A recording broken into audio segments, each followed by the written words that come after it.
You call yourself a man? You know you're a lying, low-life, motherfucking gambling degenerate prick. You know that's what you are? Well, hello you degenerate fucks, and welcome to The Degenerate Gambler.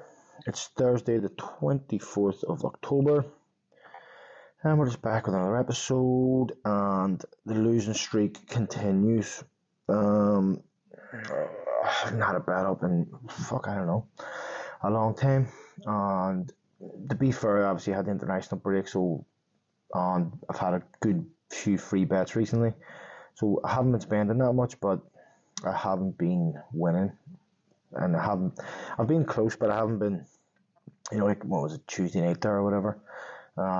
Shrewsbury scored in the 82nd minute that was disallowed, or that would have been a winner. So I've been, somewhat close, but not close enough.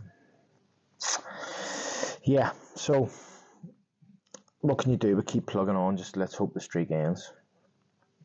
Just quickly over last week's bet, so 3 of the 5 of the both to score were up, and I needed a goal in 2 games, so that wasn't that close, but close enough. In the straight win, 3 out of 5 as well, but it was a bit further away. There was 1-0, but obviously Arsenal lost. I know that a load of people had Arsenal because they were a good price, but obviously the man sent off didn't help. But just on that, I actually wrote this on Twitter. I thought Arteta's tactics were terrible. So they get him on sent off. He takes off Sterling and goes to forward the back. And you're going, like, okay, they're not playing they're not playing City, they're not playing Barcelona, Madrid, Bayern Munich. They're playing Bournemouth. And with the greatest respect, Bournemouth, good team, but Arsenal should be able to beat them with 10 men. And going to forward the back, so playing 4-4-1, and the striker being Havertz, who's not, he's a decent good player, but he's not a finisher. It just seems strange to me. I didn't understand why they didn't take off one of the fullbacks, because both fullbacks can play centre back. So take one of them off, go 3 at the back, turn your wingers into wing backs.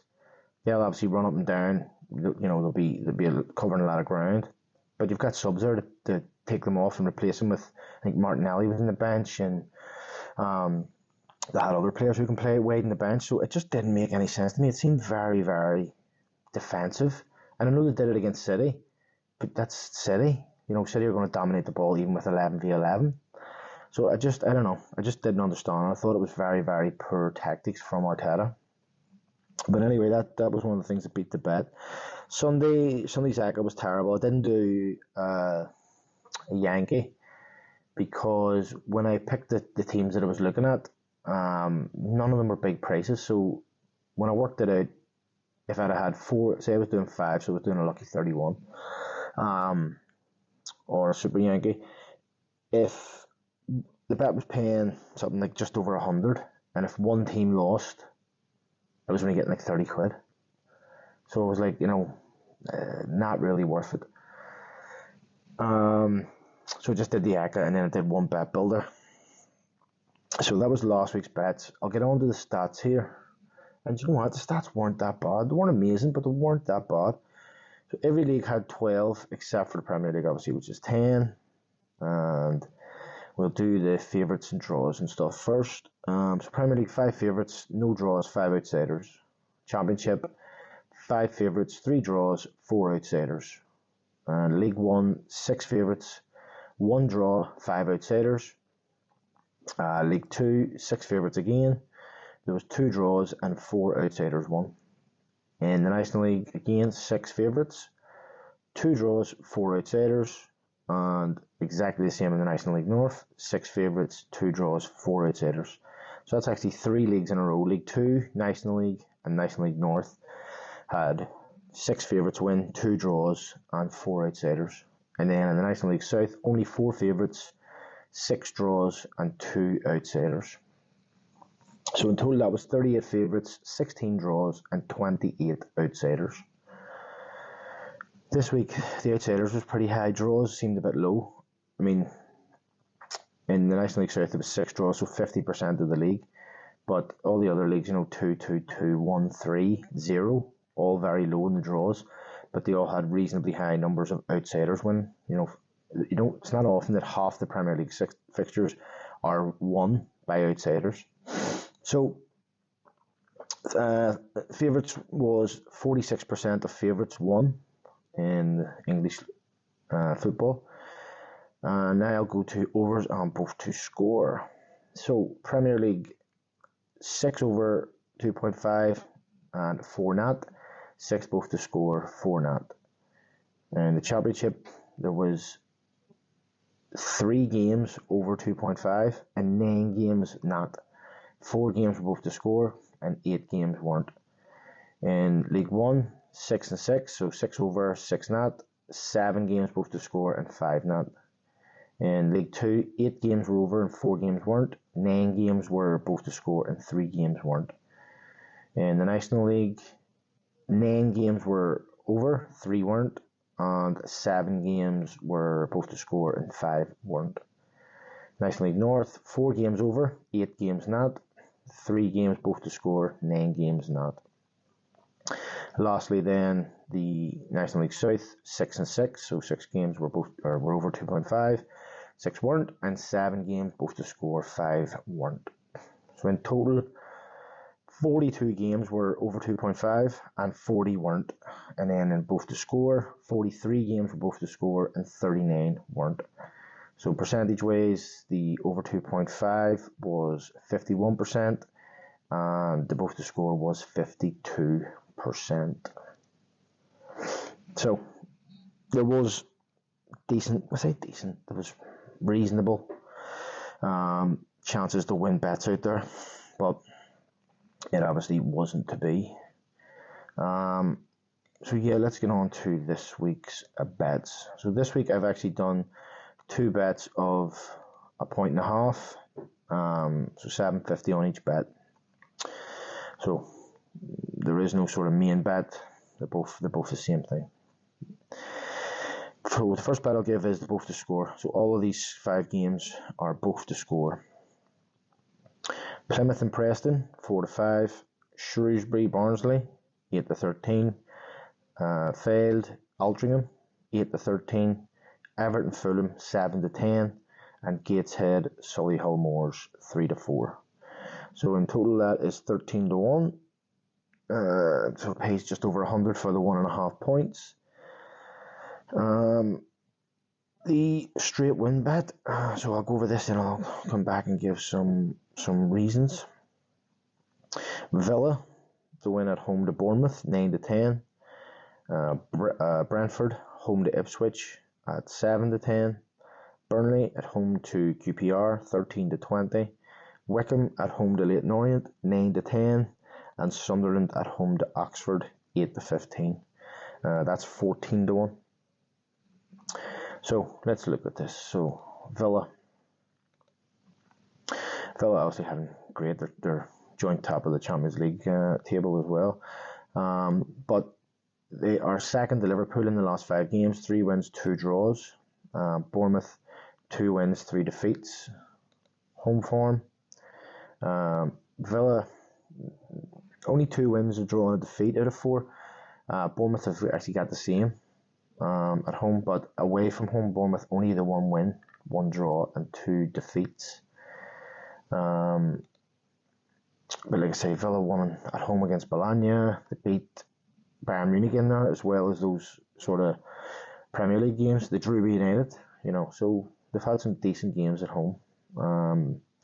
Bournemouth away, lost to Leicester in the last game away, lost to Liverpool, beat Everton, lost to West Ham, drew with Forest. Next, Brentford. And I say Brentford, they're a good side, Brentford, but they haven't started the season. I mean, they've 10 points. It's not bad, 3 wins, a draw and a defeat, or 4 defeats. Ipswich haven't won a game yet, but they've got 4 draws. So at home, Brentford only 1 win, 1 draw.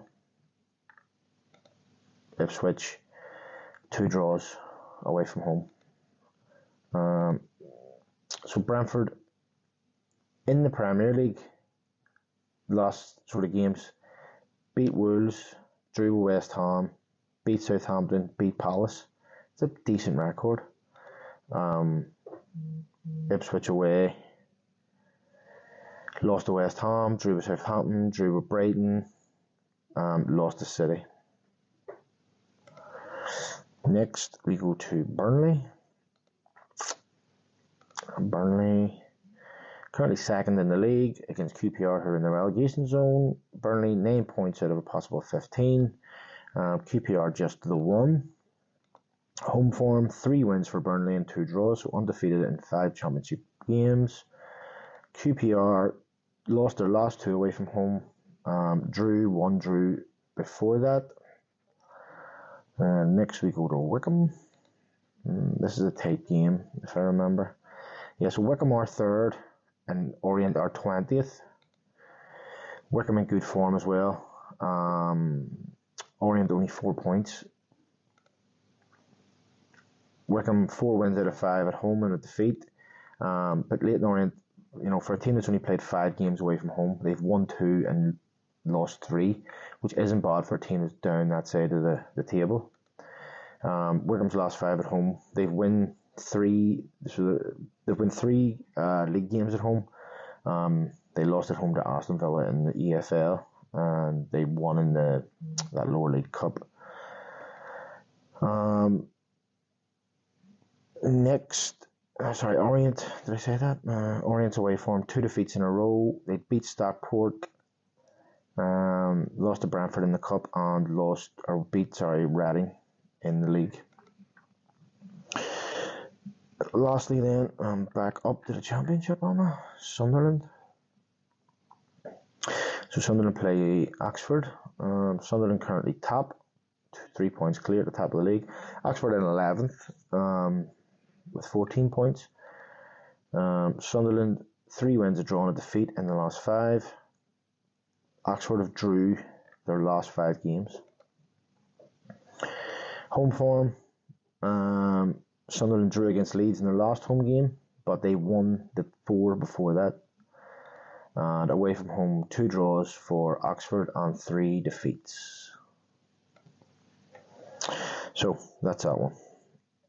So I'm looking at next week, midweek. Not loads on. Monday night there's like 1 League 1 game and there's 1 game in La Liga, so probably not bad. On Tuesday there's 3 League 1 games. There is 1 League 2 game, 4 in the National League North, 1 in the National League South. There's 2 EFL Cup games. There's 9 EFL Trophy games, 3 games in Serie A, 3 games in the Scottish Championship. So probably about that night. And on Wednesday there's 6 EFL Cup games, 4 games in Serie A, and 6 games in the SPL. Then Thursday there's not much on again. There is 3 Serie A games. For midweek, next week's not amazing, but there's maybe enough there for, if not a bet Tuesday and Wednesday, a bet that probably goes from Tuesday into Wednesday. So look, let's hope we can just end this streak and get a win, because I'm starting to get fucking frustrated.